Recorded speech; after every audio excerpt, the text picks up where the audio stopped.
Good morning, my friends. This is Paul, and today I'm going to be reviewing Jumping Joe and Friends for the Nintendo Switch.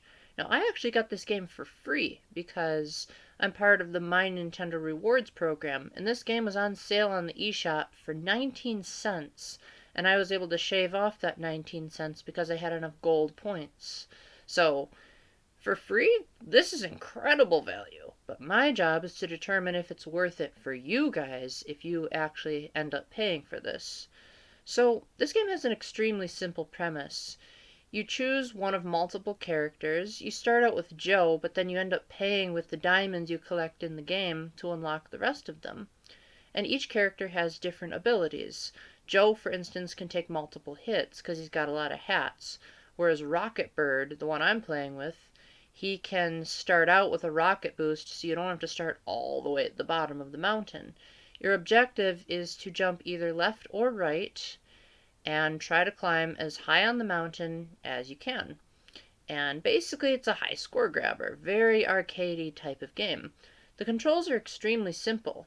You press one button to go to the left and another to go to the right. And you have the option of choosing which button is which at the start. And that's about the only tutorial you're going to get, besides the loading screen to turn it on that'll say stuff like, use a bomb block to destroy obstacles. Yay. The game prides itself in being easy enough to understand within just a couple of seconds of playing the game. And in that, the game works really well.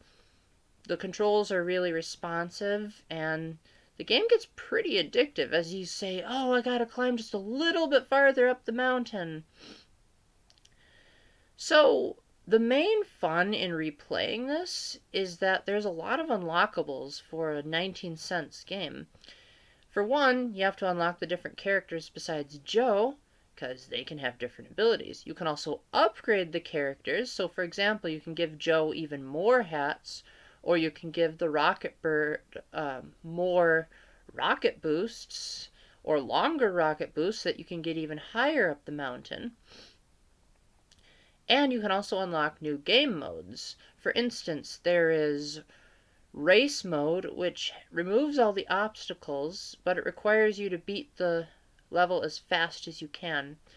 So it's more so of just the sheer thrill of speedrunning as opposed to the sort of speedrunning, but you still have to occasionally stop and pause to make sure you're not running into an obstacle, but don't pause too long or the pit of lava will fight after you.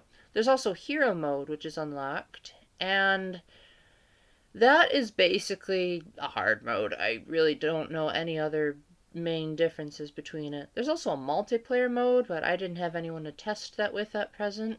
I'm sure it must be a blast, but I don't know if this game is the game that's kind of like suited for multiplayer nearly as much as something like, say, Towerfall. I could have said Smash Brothers, but if we're going by indie game standards, Towerfall is the king of the hill for indie multiplayer.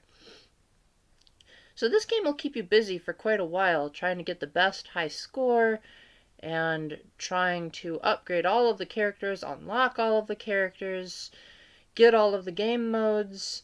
Overall, it's simplistic, not too much to complain about. It's really well executed.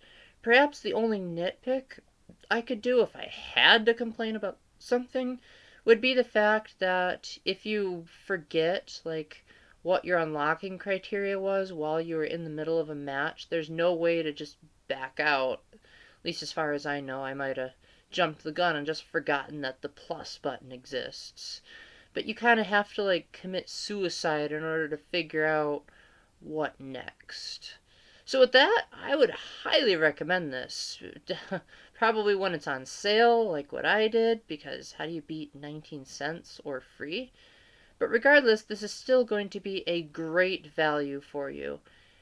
And so I highly recommend giving this a download, especially because this isn't very taxing on the Switch hardware, and if you don't like the music and sound effects, you can just turn them off. So, yay for customization.